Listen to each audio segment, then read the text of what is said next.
bienvenidos a Pentimento. Estoy muy contenta porque estamos retomando nuestro proyecto con Luna de Plata y empezamos otra vez con el pie derecho porque vamos a hablar de un autor que nació el 2 de septiembre de 1894. Ese autor es Moses Joseph Roth, nacido en una un pequeño pueblo que se llama Brody. Cuando él nace ahí era parte de Ucrania y ahora creo que es Polonia. Está muy cerca, está justo en la punta, en la frontera rusa. Y pues cuando él era niño pasó muchas cosas, pero todos los que vivían en ese pueblo se dedicaban al contrabando porque no había otra manera de sobrevivir. Joseph Roth es un autor con el que yo tengo una especie de fetiche porque me gusta mucho. Lo he leído poco, y no por falta de gusto, sino porque es un autor con unas historias muy tristes, muy desgarradoras, y lo que hace que leerlo o releerlo me lleve tiempo a mí como lectora es justo eso, pero también es que su vida fue igual de trágica que sus historias. Él amaba profundamente al Imperio Austrohúngaro, totalmente, y no murió en ninguna de las ciudades que él amaba. Muere en París el 27 de mayo de 1939, no olviden esa fecha, ahorita vamos a decir por qué. Tenía 44 años y murió de alcoholismo porque tenía un serio problema con el alcohol. Malvivía, vivía en hoteles, hoteluchos, porque vivía del periodismo, por eso le pagaban y medio le pagaban, porque realmente era muy mal pagado, pero lo que él realmente amaba era escribir, era el café. Y tiene muchas novelas, muchas. Todas sus novelas están publicadas, o quizás la mayoría, en Acantilado, lo cual es increíble, porque Acantilado es una garantía de muchas cosas, por la traducción, por el objeto, por las novelas, que son hermosas, pero es sumamente caro. Ese es el único pero que yo le pongo. Su novela más famosa o más perfecta es La Marcha Radetzky, que es esta, que está publicada en Edasa. Cabrera Infante, encontré un texto donde Guillermo Cabrera Infante, que es un autor cubano muy importante, dice: Roth, el novelista, fue con su pluma o con su máquina de escribir un caricaturista de genio, y una o dos frases le bastaban para revelar o desvelar, en los dos sentidos de la palabra, a un personaje, y no solo su carácter, sino su entera biografía. Está hermoso, está increíble. Eso es algo más o menos como lo que yo quiero decir que es Joseph Roth, pero Cabrera Infante lo dice mejor que yo, en 3 renglones.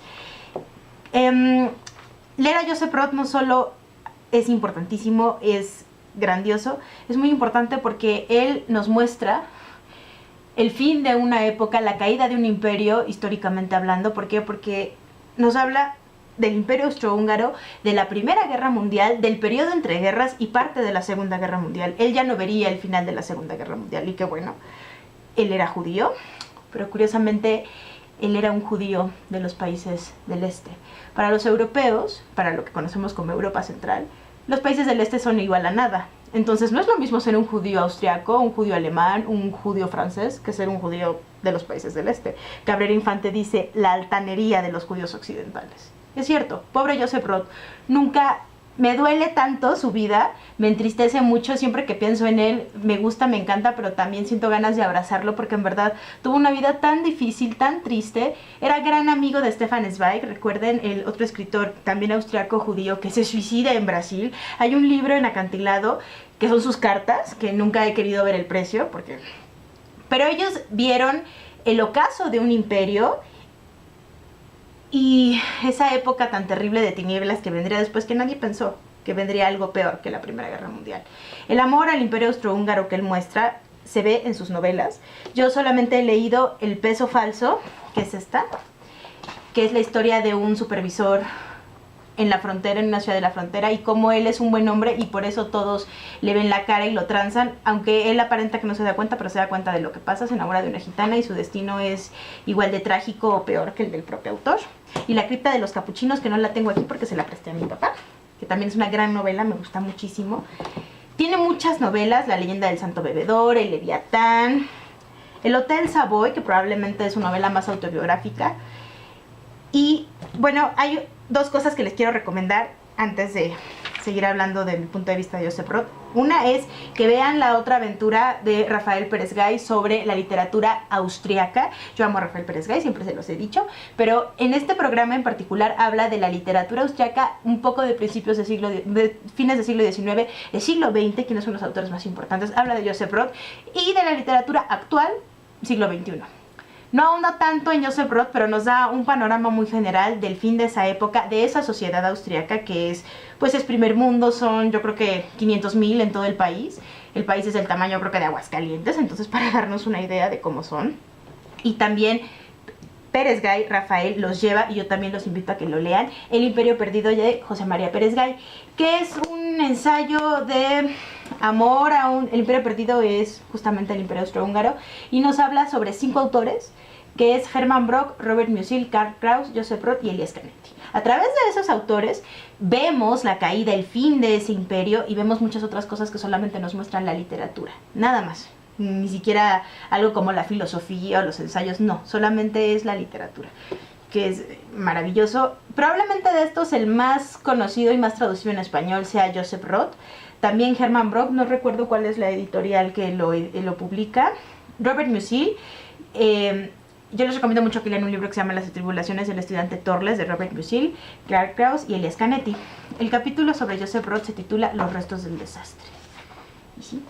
Más que una biografía de los autores, son momentos de su vida donde ya eran importantes, sus escritos, y algo que me gusta mucho en este libro es el amor que expresa José María Pérez Gay, no solo por estos autores y su obra, sino por la literatura en general, porque una cosa te va llevando a la otra. Entonces, aquí, por ejemplo, aunque no hable de Stefan Zweig, después de leer esto, pues quieres leer a Stefan Zweig, quieres leer a, pues, tantos otros autores, no solo austriacos, sino alemanes, y autores que quizás cuando nacieron, igual que Roth, era Dalmacia, y al día siguiente ya era Austria. Yo tendría problemas de identidad muy fuertes si eso me pasara en mi vida. No sabría cómo llevarlo. Quizás es algo que le pasó a alguno de ellos, particularmente a Roth. Les recomiendo que busquen mucho este libro, porque nos va a abrir un panorama. No es tanto como novela histórica, porque no es eso. Es simplemente el fin de una época, lo que vendría, el periodo entre guerras y lo que vendría después. Y volviendo a la fecha de su muerte, ya lo habíamos dicho en HHHH, el 27 de mayo, Joseph Roth muere el 27 de mayo de 1939, y el atentado contra Heydrich es el 27 de mayo de 1942, y el cumpleaños de Louis Ferdinand Celan es el 27 de mayo. Esa es una relación muy macabra, muy cósmica, muy irónica, que puede ser un poco boba, pero a mí me encanta, porque están relacionados, quieran o no, se lo hayan propuesto o no, y eso es la literatura, y eso es algo que tenemos que apreciar. Una cosa nos lleva a la otra. Ya hemos hablado de Celan, ya hemos hablado de el atentado a Heydrich, y ahora hablamos de Joseph Roth, un autor que yo quiero mucho, estimo, me duele su dolor, y les recomiendo muchísimo que lo lean. Suscríbanse en el botón que está aquí abajo, les voy a dejar las redes de Luna de Plata aquí, y nos vemos la próxima semana.